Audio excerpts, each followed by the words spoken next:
नमस्कार, आपका स्वागत है। दोस्तों, आज हम इस वीडियो में मौनी अमावस्या से जुड़ी एक पौराणिक कथा सुनाने जा रहे हैं। कांचीपुरी नामक नगर में देवस्वामी नामक एक ब्राह्मण रहता था। उसकी पत्नी का नाम धनवती और पुत्री का नाम गुणवती था। उसके 7 पुत्र थे। देवस्वामी ने 7 पुत्रों का विवाह करने के पश्चात अपनी पुत्री के विवाह के लिए योग्य वर की तलाश हेतु अपने बड़े लड़के को बाहर देश भेज दिया। इधर देवस्वामी ने अपनी पुत्री गुणवती की कुंडली एक ज्योतिषी को दिखाई। ज्योतिषी ने गुणवती की कुंडली देखकर कहा कि सप्तपदी होते होते ही यह कन्या विधवा हो जाएगी। यह बात सुनकर देवस्वामी अत्यंत दुखी हुए और ज्योतिषी से इस योग के निवारण का उपाय पूछने लगे। ज्योतिषी ने उपाय बताया कि इस योग का निवारण सिन्हल द्वीप वासिनी सोमा नामक धोबिन को घर बुलाकर उसकी पूजा करने से ही यह संभव होगा। यह सुनकर देवस्वामी ने अपने सबसे छोटे लड़के के साथ अपनी पुत्री को सोमा धोबिन को घर लाने के उद्देश्य से सिंहल द्वीप जाने के लिए रवाना कर दिया। वे दोनों समुद्र के तट पर पहुंचकर समुद्र पार करने का उपाय सोचने लगे, लेकिन उन्हें कोई उपाय नहीं सूझ रहा था। थक हार कर दोनों भाई बहन भूखे प्यासे एक वट वृक्ष की छाया में, वृक्ष के तने की एक खो में गिद्ध के बच्चे रहते थे। वे दिन भर इन दोनों को परेशान होते हुए देख रहे थे। शाम को बच्चों की माँ उनके लिए कुछ आहार लेकर आई और उन्हें खिलाने लगी, लेकिन गिद्ध के बच्चों ने कुछ नहीं खाया और अपनी माँ से कहा, इस वृक्ष के नीचे आज सुबह से ही 2 भूखे प्यासे प्राणी बैठे हैं। जब तक वे नहीं खाएंगे हम लोग भी नहीं खाएंगे। बच्चों की बात सुनकर उनकी माँ गिद्धनी को दया आ गई। उसने दोनों प्राणियों को देखा और उनके पास जाकर कहा, आपकी इच्छा मैंने जान ली है, आप लोग भोजन करें। कल प्रातः मैं आप लोगों को समुद्र पार सोमा के घर पहुंचा दूंगी। गिद्धनी की बात सुनकर उन दोनों भाई बहन की चिंता कम हुई। दोनों को अत्यंत प्रसन्नता हुई। उन्होंने गिद्धनी को प्रणाम कर भोजन किया।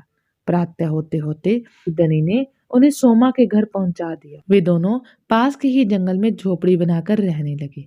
उन्होंने अपनी सेवा से सोमा को प्रसन्न करने का निश्चय किया। वे प्रतिदिन सुबह अंधेरे में उठकर सोमा का घर झाड़कर लीप पोत दिया करते थे। सोमा को हर रोज इतने ढंग से अपना घर लीपा पुता और साफ सुथरा देखकर आश्चर्य होता था। एक दिन उसने अपनी बहुओं से इस बारे में पूछा तो उसकी बहू ने बताया कि हम लोगों के अलावा और कौन यह काम करने हमारे घर में आएगा। परंतु सोमा को बहुओं की इस बात पर विश्वास नहीं हुआ और उसने एक दिन सारी रात जाकर घर की सफाई का सारा रहस्य जान लिया। यह जानकर उसे बड़ा दुख हुआ कि उसके घर की सफाई एक ब्राह्मण कन्या और उसका भाई करता है। उनसे इस तरह सेवा करने का कारण पूछने पर भाई ने सोमा को सारी बात बताई, जिसे सुनकर सोमा ने कहा, आज से तुम लोग यह काम करना छोड़ दो। मैं तुम लोगों की साधना और सेवा से प्रसन्न और विवश हूं। अब तुम्हारी सेवा किए बिना मुझे विश्राम नहीं मिल सकता। सोमा उनके आग्रह पर दोनों के साथ घर जाने को तैयार हो गई। प्रस्थान करते समय उसने अपनी बहुओं से कहा कि यदि मेरी अनुपस्थिति में किसी की मृत्यु हो जाए तो उसके शरीर को नष्ट न करना। क्षण भर बाद दोनों अतिथियों के साथ वहां कांचीपुरी पहुंच गए। दूसरे दिन गुणवती का विवाह संपन्न हुआ और सप्तपदी होते होते उसके पति की मृत्यु हो गई।